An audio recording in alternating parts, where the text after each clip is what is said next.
रात का वक्त काशी का कमरा। काशी अपने कमरे में बैठे बैठे सो गई थी। तभी अभय उसके कमरे में बनी बालकनी में से उसके कमरे के अंदर दाखिल हुआ। वह सोई हुई काशी को देखकर वहीं बिस्तर के पास रुक गया। वह उसके हाथ में बंधी हुई पट्टी देखकर उसके पास कुर्सी लेकर बैठ गया। सोई हुई कितनी शांत लगती है ना, पर है नहीं ऐसी। अभय ने काशी को देखकर मन में कहा। वह वहीं बैठे बैठे काशी को देख रहा था कि तभी कुछ देर बाद काशी की आंखें खुली तो अभय को अपने सामने बैठा देखकर वह नींद में बड़बड़ाई, अब यह मुझे सपने में भी परेशान करेंगे। तभी उसे लगता है कि यह उसका सपना नहीं है। वह जल्दी से उठकर बिस्तर से दूर खड़ी हो गई। अभय उसे बहुत प्यार से देखकर मुस्कुरा रहा था। अभय को ऐसा मुस्कुराता देख काशी बोली, आप यहाँ क्या कर रहे हैं और आप अंदर कैसे आए? अभय उसका दुपट्टा लेकर उसके पास बढ़ने लगा तो काशी अपना दुपट्टा उससे छीन के ओढ़ते हुए बोली, जाइए यहाँ से। अभय उसके नज़दीक आया और उसके बिल्कुल सामने खड़ा हो गया। काशी दूसरी तरफ जाने को हुई तो उसने अपना हाथ दीवार से लगा दिया।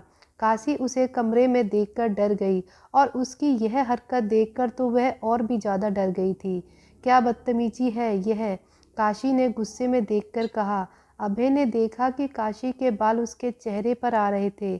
उसने उन बालों को उसके चेहरे से हटाने के लिए जैसे हाथ उठाया वैसे ही काशी ने उसके हाथ को झटक दिया और दूर हट गई उसे धक्का देकर। दूर रहिए, इन हाथों को हमसे छूना मत, हमें अपने हाथों से। क्यों आए हैं आप यहाँ और अंदर कैसे आए आप? शादी करनी है आपसे अभी इसी वक्त, यह बोलकर अभय जाकर उसके बेड पर बैठ गया। यह बात सुन काशी गुस्से में बोली, आप पागल हैं क्या? दिमाग खराब हो गया है आपका? क्या बोल रहे हैं आप? जानते भी हैं होने वाली हुक्मरानी सा। इस तरह गुस्सा होना आपको शोभा नहीं देता है।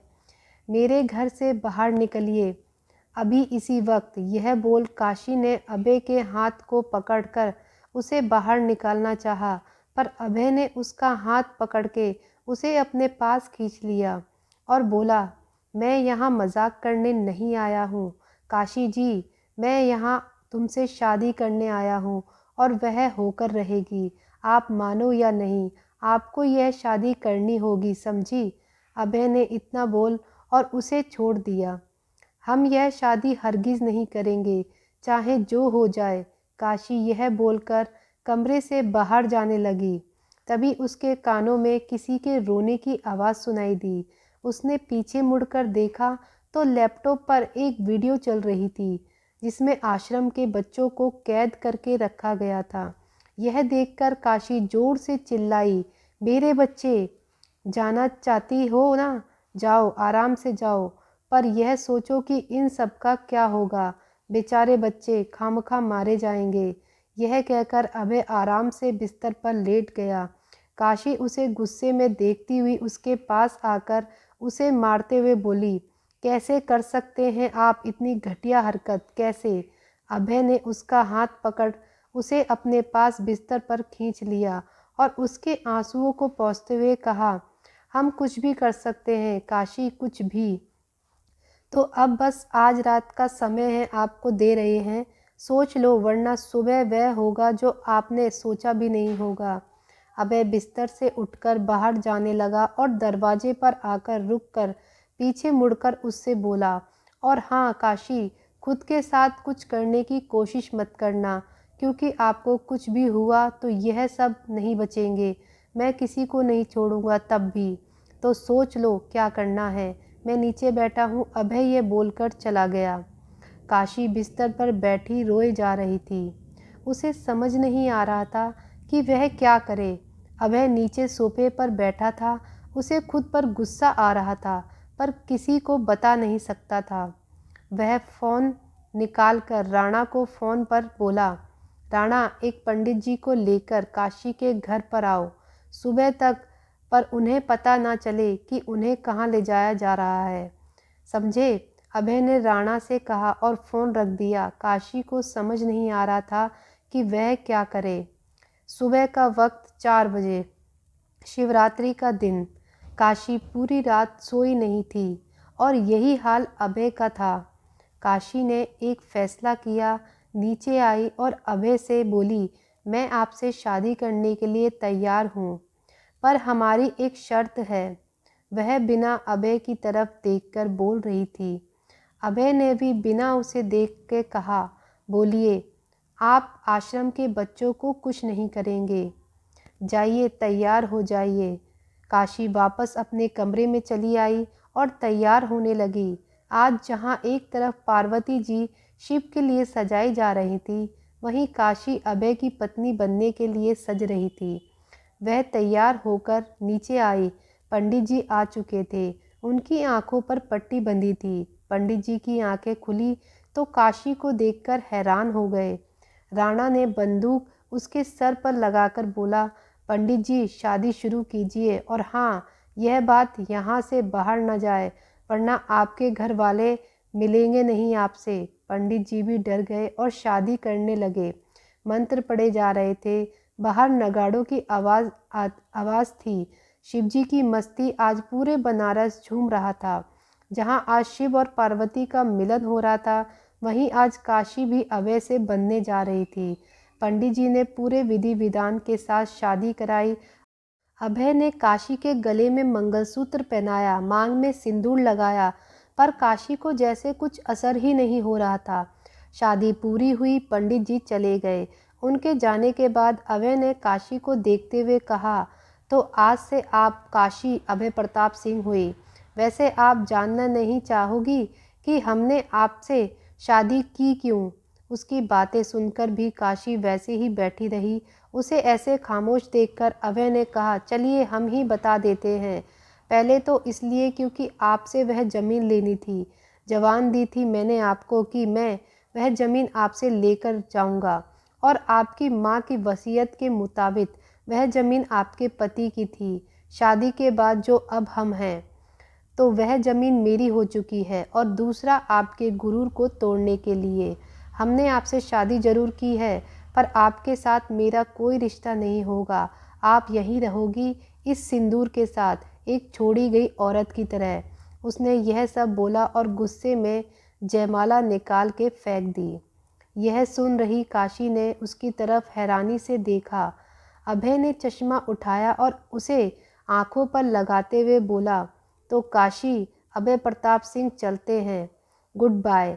अभय इतना बोलकर अपने आदमियों के साथ चला गया और काशी वहीं बैठकर रोने लगी। उसके आंसू जैसे रुकने का नाम ही नहीं ले रहे थे। काशी लाल जोड़े में अभय के नाम का सिंदूर लगाए मंगलसूत्र पहने बैठी थी। उसे जैसे कोई होश नहीं था। उसकी आंखों के सामने बार बार सारे दृश्य आ रहे थे। अचानक से उसके मुंह से एक चीख निकल गई और वह जोर से रोने लगी, जैसे अपने अंदर के हर दर्द को निकाल देना चाहती हो। तभी मेज पर पड़ा उसका फ़ोन बजा। उसने नज़र उठाकर देखा तो राजेंद्र जी का नंबर था। उसने कुछ सोचा और खुद को शांत करते हुए उसने फ़ोन उठाया। फ़ोन के दूसरी तरफ राजेंद्र जी की आवाज़ थी, लड़खड़ाती हुई, काशी बिटिया। वह उनकी आवाज़ सुनकर परेशान होकर बोली, क्या हुआ चाचा जी? काशी, इलाहाबाद चली आओ बेटा। राजेंद्र जी की आवाज़ में इस बार दर्द था। यह सुन उसने परेशान होते हुए पूछा, क्या हो गया है चाचा जी? बाबा कैसे हैं? क्या हुआ? बोलिए। ठीक है ना वो? आनंद का एक्सीडेंट हो गया है, आप जल्दी आ जाओ बिटिया। राजेंद्र जी ने इतना बोलकर फ़ोन रख दिया। यह सुनते ही वह उठी और ऊपर गई। कुछ देर में कपड़े बदलकर नीचे आई, पर उसकी मांग में सिंदूर लगा था और गले में मंगलसूत्र भी था। काशी दौड़ के बाहर गई, गाड़ी निकाली अपनी और उसमें बैठकर गाड़ी स्टार्ट कर दी। उसने जल्दी से गाड़ी किसी तरह बनारस से बाहर निकाली और दौड़ा दी इलाहाबाद जाने वाली रोड पर।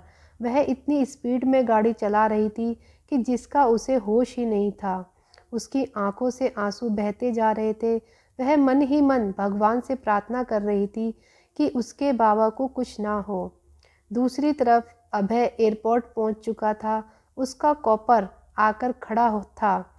वह बनारस को छोड़कर जा रहा था, पर जाते जाते अपने साथ बहुत कुछ लेकर जा रहा था।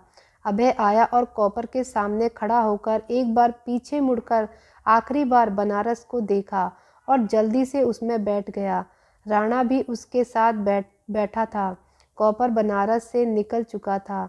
अभय के सामने सिर्फ काशी का चेहरा था। उसने आंखें बंद की और पीछे लगकर बैठ गया। रह रह के उसे बस काशी ही याद आ रही थी। राणा कुछ पूछना चाहता था, पर उसे अभी खामोश रहना ही ठीक लगा।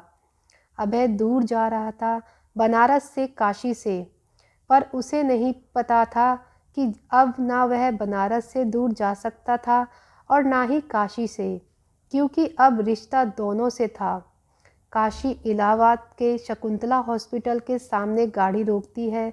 तभी राजेंद्र जी का मैनेजर उसके पास आता है, जो उसका ही इंतजार कर रहा था। काशी को लेकर वह अंदर राजेंद्र जी के पास गया। पूरे अस्पताल में 8 या 10 बॉडीगार्ड खड़े थे। राजेंद्र जी के सर में और हाथ में पट्टी बंधी हुई थी।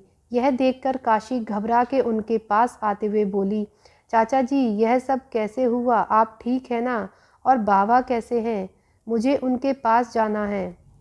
राजेंद्र जी की नज़र अब काशी की मांग में लगे सिंदूर और गले में पहने मंगलसूत्र पर गई तो वह हैरान हो गए, पर इस वक्त आनंद जी का सोच के वह कुछ नहीं बोले।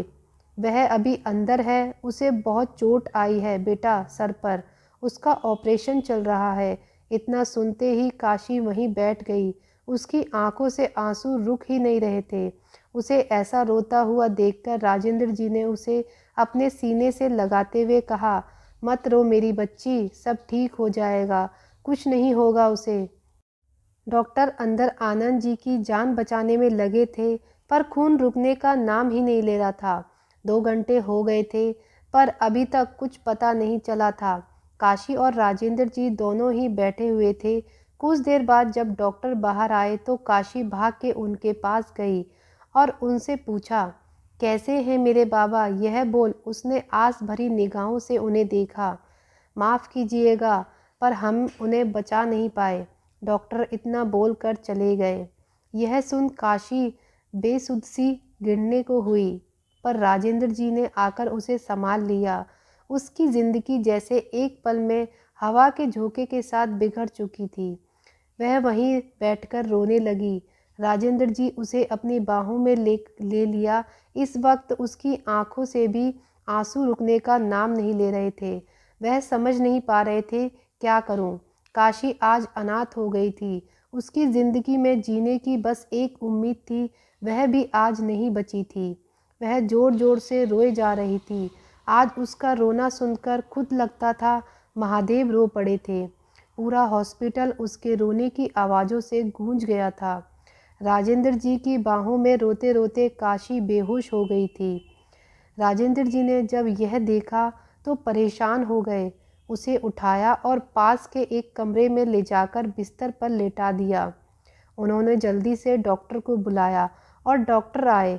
उन्होंने काशी को चेक कर कहा, कुछ नहीं, बस शॉक की वजह से बेहोश हो गई है। यह बोलकर डॉक्टर ने एक इंजेक्शन दिया उसे और उसका बीपी नाप के चले गए। राजेंद्र जी बाहर आए और वहीं पर रखी हुई बेंच पर बैठ गए। क्यों चला गया तू? अरे इस फूल सी बच्ची के बारे में तो सोचा होता। कैसे जिएगी यह? कैसे संभाल पाऊंगा मैं इस बच्ची को अकेले? राजेंद्र जी यह कहकर अपना मुंह अपने ही हाथों से छुपाकर रो पड़े। कुछ देर बाद नर्स एक पेपर लेकर आई। सर, इस पेपर पर हस्ताक्षर कर दीजिए कि हम आनंद जी के मृतक शरीर को आपको दे सकें। यह बोलकर उसने पेपर उन्हें दे दिया। राजेंद्र जी ने पेपर लेकर उस पर हस्ताक्षर कर दिए। नर्स पेपर लेकर वापस चली गई। राजेंद्र जी को जब वापस से काशी का ख्याल आया तो उन्होंने सोचा कि अब कैसे उसे संभालना है। वह काशी के पास गए, उसे देखा। उसके मांग का सिंदूर, उसके गले का मंगलसूत्र देखकर वह बोले, कुछ तो हुआ है आपके साथ काशी बिटिया। यह सिंदूर मंगलसूत्र कैसे और क्यों? पर उससे पहले आप ठीक हो जाएं, हमें और कुछ नहीं चाहिए। बाकी जो आप बोलेंगे वह होगा। सच्चाई क्या है इस सिंदूर की, वह आप ही बता सकती हैं।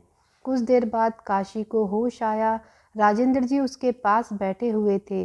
वह उठने के साथ ही अपने बाबा के बारे में पूछने लगी। राजेंद्र जी ने उसे संभाला और आनंद जी के मृतक शरीर के पास ले आए। काशी आनंद जी के शरीर को देखकर चीख कर रो पड़ी। राजेंद्र जी किसी तरह उसे शांत करते हुए बोले, बेटा, आनंद के शरीर को बनारस लेके चलना है। उन्होंने जैसे ये कहा, काशी उनकी तरफ देखने लगी। उनकी आंखों से आंसू बहे जा रहे थे। आनंद जी के मृतक शरीर के साथ वह लोग बनारस के लिए रवाना हुए। काशी बस अपनी आगे की जिंदगी बारे में सोच रही थी और राजेंद्र जी उसे लेकर घबरा रहे थे। रात के करीब 12 बजे तक वह सब मणिकर्णिका घाट पर पहुँचे, जहाँ इस वक्त बहुत सारी चिताएं पहले से जल रही थीं। काशी दूर खड़ी थी और चिताओं को जलते हुए देख रही थी। राजेंद्र जी गए और एक पंडित जी से बात की और आनंद जी का देह संस्कार किया जाने लगा। उन्हें चिता पर लेटाया गया। लकड़ियां उनके ऊपर रखी गईं। पंडित जी ने चिता में अग्नि देने के लिए किसी को बुलाया तो राजेंद्र जी काशी के पास गए और उसका हाथ पकड़कर ले आए। यह देखकर पंडित ने कहा, पर लड़कियां अग्नि नहीं देती हैं। उनके ऐसा कहने पर राजेंद्र जी ने उनसे कहा, यह आनंद के लिए बेटे से बढ़कर है और अग्नि यही देगी। इतना कहकर उन्होंने काशी का हाथ पकड़ा और उसके हाथों में जलती हुई एक लकड़ी दी और चिता को उससे जलाया। जैसे आनंद जी की चिता को अग्नि ने छुआ, वैसे ही काशी राजेंद्र जी से लिपट के रो पड़ी। उन्होंने खुद को भी उस वक्त बहुत मुश्किल से संभाला। जब तक चिता नहीं जल गई तब तक वह लोग वहाँ से नहीं गए। राजेंद्र जी के सारे बॉडीगार्ड वहीं खड़े थे और मैनेजर साहब भी। जब चिता पूरी तरह जल गई तो उसकी राख को लेकर राजेंद्र जी काशी के साथ वहाँ से निकल के 80 घाट पर आए। सुबह होने में अभी वक्त था। उन्होंने आनंद जी की अस्थियां गंगा के जल में प्रवाहित किया। काशी वहीं खड़ी थी। तभी महागुरु वहां आकर खड़े हो गए। उन्होंने काशी को आवाज़ देते हुए कहा, काशी बिटिया, यह तुम हो क्या? काशी और राजेंद्र जी उनके पास गए तो उन्होंने मंदिर में अंदर चलने को कहा। वह दोनों ही गुरुजी के पीछे चल पड़े। गुरुजी जाकर अपने आसन पर बैठ गए और काशी और राजेंद्र जी की बगल में। महागुरु ने उसे शांत भाव से देखा और उससे कहा, काशी, किस दुविधा में हो मेरी बच्ची? इंसान की मृत्यु को कोई नहीं टाल सकता, वह विधि का विधान है। काशी, और एक बात, इस मांग के सिंदूर को कभी मत हटने देना मेरी बच्ची, क्योंकि अब तेरी किस्मत से उसकी किस्मत जुड़ गई है। जिंदगी में बहुत से उतार चढ़ाव आएंगे, पर हमें पता है हमारी काशी बहुत बहादुर है और वह सब ठीक करेगी। गुरुजी के कहने पर काशी उन्हें बस देखे जा रही थी। उसके मन में बहुत से सवाल थे, पर गुरुजी के ऐसे कहने पर वह खुद को शांत कर चुकी थी और कुछ चीज़ों को वक्त को दे चुकी थी। काशी कुछ देर वहीं बैठी रही, आंखें बंद करके। राजेंद्र जी को लेकर गुरुजी मंदिर की सीढ़ियों पर आ गए। राजेंद्र जी, काशी की जिम्मेदारी अब आपकी है। बस यह समझ लीजिए कि उसके एक पिता का हाथ छूटा है तो दूसरे पिता के साये में आज वह आई है। आपको अब काशी का पिता बन के उसे संभालना है और उसे उसकी शादी के बारे में मत पूछना। जब वह बताए तो सुन लेना, बस इतना जान लो। इसके आगे का सफ़र कठिन होगा, पर कुछ वक्त बाद सब ठीक होगा। इसे इसका हक खुद वह देगा, क्योंकि वह जहाँ होगा तड़प रहा होगा। काशी को अब अपने साथ यहाँ से ले जाओ और एक नई जिंदगी दो। गुरुजी के कहने पर राजेंद्र जी काशी के पास आए और उससे बोले, चलो काशी। उनकी बात सुन काशी उठी और गुरुजी के चरण छू वहाँ से राजेंद्र जी के साथ निकल गई। जाते हुए काशी आके घाट पर खड़ी हुई। उसे ऐसे घाट पर खड़ा हुआ देखकर राजेंद्र जी ने उससे कहा, काशी, आप हमारे साथ इंदौर चल रही हैं। अब आप हमारे साथ रहोगी। ना मत कहना मेरी बच्ची, आपको मेरे दोस्त की कसम। यह सुन उसने बस हाँ में सर हिला दिया। वैसे भी अब बनारस में रहने का कोई मतलब नहीं था। कौन था उसका यहाँ पर? उसने राजेंद्र जी के साथ जाना ही सही समझा। काशी आंखों में आंसू लिए खड़ी थी। आज काशी आखिरी बार बनारस की सुबह देख रही थी। काशी ने जाने से पहले शालिनी को मैसेज करके सब बता दिया था। फिर राजेंद्र जी से उसे लेकर बनारस से निकल गए और एयरपोर्ट पहुँचे। वहाँ उनका खुद का प्लेन खड़ा हुआ था। वह सब के साथ बैठे और बनारस से निकल गए। काशी बनारस को छोड़ चुकी थी। उसे रह रह के आनंद जी के साथ बिताए वक्त याद आ रहे थे। काशी वह जगह छोड़कर जा रही थी जहाँ वह पैदा हुई थी, जहाँ बड़ी हुई थी, जहाँ की हवाओं में भी उसकी आवाज़ गूंजती थी। आज वह वहाँ से दूर जा रही थी। दूसरी तरफ अभय अपने महल पहुँच चुका था। जब से वह बनारस से आया था उसे वहाँ अच्छा ही नहीं लग रहा था। वह बेचैन था। उसे समझ नहीं आ रहा था कि यह सब क्यों है, उसे क्या हो रहा है। उसे काशी की याद आ रही थी। उसने फ़ोन उठाया और किसी को फ़ोन किया। फ़ोन उठाते ही दूसरी तरफ से आवाज़ आई, जी सर। अभय ने बस एक ठंडी सी आवाज़ में इतना ही पूछा, कैसी हैं वह? सर, उनके पिता की मृत्यु हो गई है एक एक्सीडेंट में। वह बनारस को हमेशा छोड़कर चली गई राजा राजेंद्र जी के साथ। राजा सा के साथ गई। तुम इंदौर जाओ और देखो, शायद महल ही गए होंगे। यह कहकर अभय ने फ़ोन रख दिया। वह अपने कमरे में बनी बड़ी सी बालकनी में आकर खड़ा हो गया। उसकी आंखें नम थी। उसने फ़ोन किया और लंदन जाने के लिए टिकट निकलवा कर बुक कर ली। मैं आपसे दूर रहना चाहता हूँ, बस यह बोल अभय अंदर आ गया।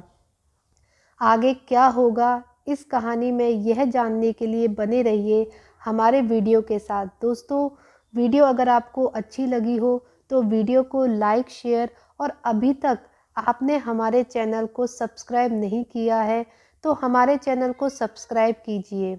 अब मिलते हैं काशी के अगले भाग के साथ। तब तक के लिए धन्यवाद।